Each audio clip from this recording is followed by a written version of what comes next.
I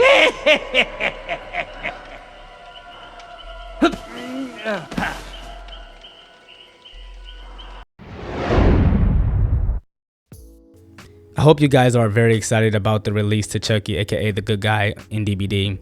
I'm very excited. Here's the thing. I know they've been talking about trying to release him into this game for a long time.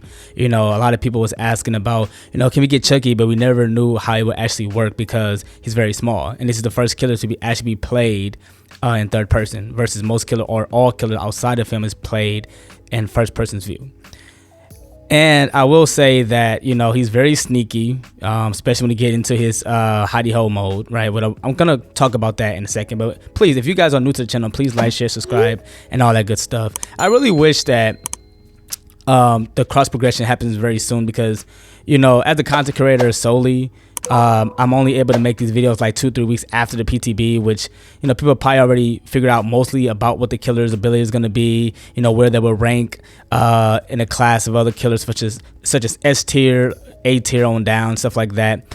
I think at best a killer may be like an A tier. I don't know about S tier. I don't think they're going to be on the same level as Spirit, Nurse, Blight, and stuff like that because he's very small. He moves at a 4.4 speed, 32 meter radius when it comes to his his terror radius and stuff like that. But if experienced killers know what they're doing, they know exactly how to change certain perks with him. I think a lot of killers are going to be using a lot of aura reading builds. I am going to start actually talking about some of his perks now, and I will listen. I'm editing this at the same time, so I'm going to still show you so that way you guys can read. It's going to be very brief, so if you guys want to press pause when I do show the perks, you are more than welcome to do so.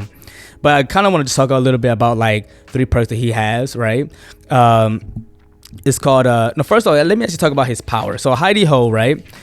Basically he can become indetectable around the map with footfalls. That way anytime you see footfalls and footprints, that's likely him, with sound effects. It gives you that impression to always look around you, right? Because he can't sneak up on you, and he doesn't have a terror radius in the beginning, which is very nice. All right, it always keeps you on your toes. Then you got the slicing dice. You pretty much, like when he runs and jumps into the air and he leaps, like he got hops, like my boy got hops, right? And you can actually chain that with scamper, which basically allow him to, scamper under down pallets and windows and stuff like that. Now you got 3 perks, right? On the highest level that you can get, which is on the purple, right? It's going to be 2 can play. That's a hex perk, where if you stun or blind, anytime you are stunned or blinded twice, a dull totem becomes 2 can play. Survivors who stun or blind this killer, you also be blind as a survivor for about 1.5 seconds. And then you also got friends to the end, right? It's when hooking a survivor who isn't the obsession will be exposed for 20 seconds and will reveal their location for 10 seconds. When you hook this obsession, another random survivor screams and reveals their position and becomes the obsession, right? And that's when I also say I always recommend having these anti aura reading perks, such as a lot of killers like to run Lethal Pursuer, Nowhere to Hide. If you run Distortion, if you run Calm Spirit, it prevents you from screaming in the first place, right? And I've been running Distortion for a while, and I promise you it works so well on this killer because when he does hook the obsession and stuff like that, as I just read, or someone who isn't the obsession, they'll be exposed for 20 seconds and reveal their location. So if you have an anti or a perk such as Distortion or Calm Spirit, it pretty much negates that and you won't get seen. And you won't scream. Batteries included. Within 12 meters of a completed gen, you have 5% haste movement speed bonus, and it lingers for 5 seconds after leaving the generator's range.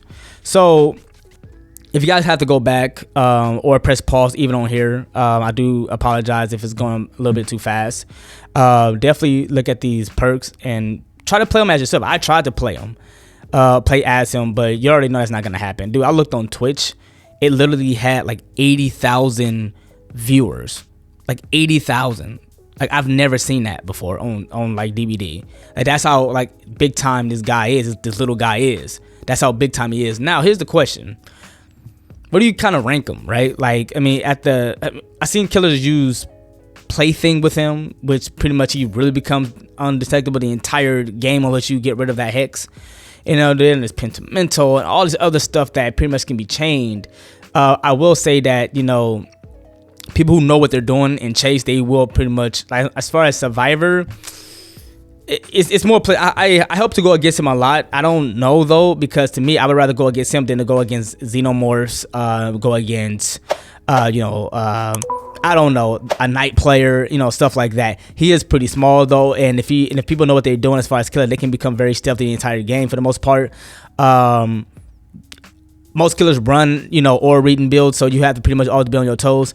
But I don't think he's gonna be better than Wesker. I don't think that a lot of people are gonna want to play him more than Wesker. Maybe they want to do it for the memes, but I do think that, like, he has potential. Like, I don't know. I don't know what to say, because here's the thing about Wesker. Wesker has this thing going for him where he affects you after, like, if he catches you with his dash, then you have to try to go and find the can and then spray yourself, so that way you won't be in that slow movement speed where he can just instantly grab you. And it's hitbox. And listen, Wesker hitbox is stupid. Now I'll say this. It's so much fun playing against these type of chase killers that are really fun and really fast and stuff like that, because it's really fun gameplay. Boring gameplay is like night players, where I don't know what the hell they were thinking with that. First off, real quick, let me just say this too before I end the video, because I only got like less than a minute left. I would recommend running Vigil. I would recommend running Sprint Burst. I know they just nerfed Made for this. I never really used Made for this as much as other people have. I know it was meta. I know people used it. If you go to the Nightlight website, you will see that a lot of people love running that build, that perk. But now that they nerfed it, please get on Sprint Burst and use Vigil with it. You recover so much faster, and you can run pretty much all day. You're gonna need that against a killer like Chucky, okay?